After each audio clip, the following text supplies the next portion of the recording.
Mes chers amis, prenez une pièce ou un billet, mettez dans la boîte de tzedaka.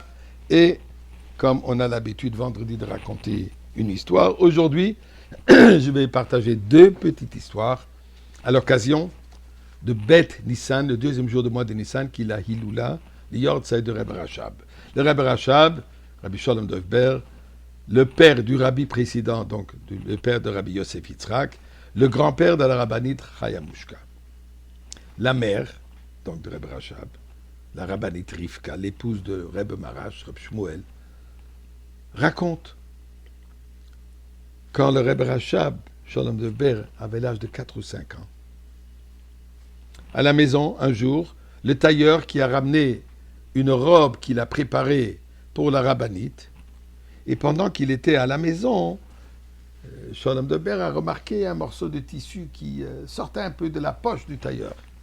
Curieux de voir ce que c'est, il a sorti le tissu. Mais ce qui est arrivé, que ce morceau de tissu appartenait à la rabbinite. C'était le restant de la robe qu'il a cousue avec le tissu que la rabbinite lui a donné. Et l'impression était qu'il avait l'intention d'être un peu malhonnête et de ne pas rendre ce morceau de tissu qui appartient à la rabbinite. Mais maintenant que Sholem Dovber l'a sorti, Sholem Rebbe Rachab, donc l'a sorti de sa poche, il était très embarrassé. Il dit, rabbinite, je m'excuse, j'avais l'intention de vous le remettre, j'ai tout simplement pas eu l'occasion, j'ai oublié, mais ça vous appartient. Bon. Après que le tailleur a quitté la maison, la Rebbetzin a reprimandé son fils pour avoir fait honte au tailleur. Le jeune Sholem Dovber qui s'est mis à pleurer, réalisé qu'il a fait quelque chose qui n'est pas comme il se doit. Quelques jours plus tard, le petit Sholem Dovber s'adressa à son père, le Rebbe Marash, et lui demandait quel était le tikkun, comment est-ce qu'on peut réparer pour la transgression quand on a fait honte à un autre juif. Le Rebbe Marash lui demande pourquoi est-ce que tu poses la question. Il dit, je suis curieux, je veux savoir. Bon. La mère qui a entendu cette conversation, plus tard, elle dit à son fils, pourquoi tu n'as pas dit la vérité à ton père, que c'est toi qui as causé la honte au tailleur. Elle dit, maman, ça suffit que j'ai transgressé le péché et j'ai causé de la honte à une personne. Je vais encore maintenant parler de la shonara, de dire que voilà, telle et telle personne a voulu voler un morceau de tissu. Chas v'shalom. L'enfant de 3-4 ans. Une autre anecdote. Le Rebbe Rachab avait un frère aîné, le Rezo. Il s'appelait B'shnei Zalman Aaron. Il s'appelait le Rezo. Quand ils étaient des jeunes enfants, les enfants s'amusent, ils jouent. Maintenant, qu'est-ce qu'ils jouent? Ils jouent ce qu'ils voient à la maison. Le père qui est le Rebbe, des chassidim qui viennent le voir pour lui consulter, demander des conseils, des brachot, etc. Des femmes qui viennent chez la rabbinite pour discuter, pour demander de l'aide ou quoi que ce soit. Alors ils jouent Rebbe et chassid. Le Reza s'est habillé, bien chapeau, et s'est assis comme son père, à table, sérieux. Il est le Rebbe, bien un gartel.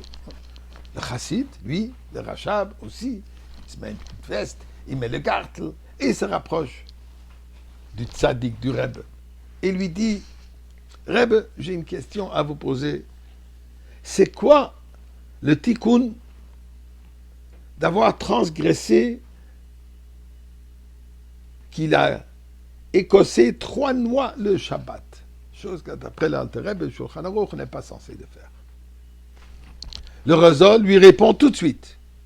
Depuis maintenant, il faut que tu pries dans le Sidour toute la prière, du début de l'Echun Ranana jusqu'à la fin de Aleinu. Non seulement ça, mais toutes les barachot que tu vas faire, chez Akol, Aetz, Bezonot, quoi que ce soit, il faut toujours que tu le dis à l'intérieur en regardant dans un Sidour. Ok. Le Rebbe Rachab a quitté son Rebbe.